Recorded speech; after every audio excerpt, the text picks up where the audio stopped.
Goro, I always wanted to know where table tennis came from. Was it someone who had a spare table at the back of the house? Sort of, Ryu. Table tennis began in England in the late 19th century as an indoor alternative to tennis.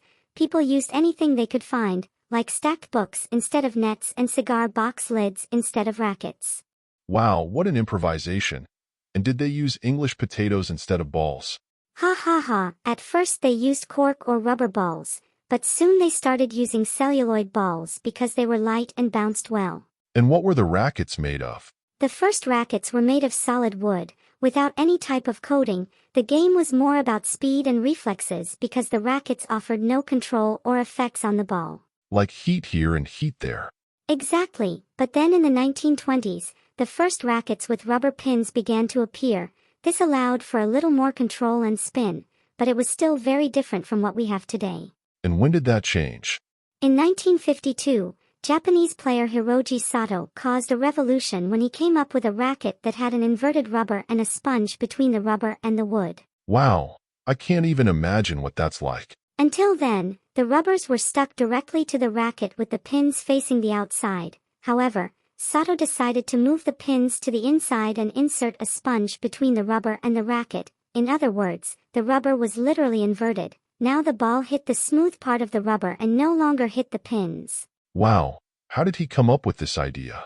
Sato worked in a factory that used sponges as raw material, and it was there that he had this idea. The sponge caught his attention for its impact-absorbing and elastic properties. And did it work? This innovation resulted in absurd spin and speed control, causing a revolution in the way table tennis was played. And how did the other players react? Opponents were perplexed by the amount of effect and control he had on the ball, and no one knew how to deal with it. Then Hiroji Sato undefeatedly won the World Table Tennis Championship in 1952 held in Bombay, India. It was the first time that a player used a racket with reversed rubber in a high-level competition.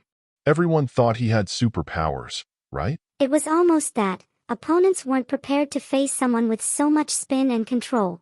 Sato's strategy was based on using the ball's effect to confuse and dominate his opponents, something no one expected at that time. Then he turned both the rubber and the game upside down. Exactly, and this victory solidified the importance of innovation in the sport, showing that racket technology could be as decisive as the player's skill. After that, inverted rubber became popular and is now the most common type of material in table tennis. Incredible! Sato not only won the championship, but also changed the future of table tennis.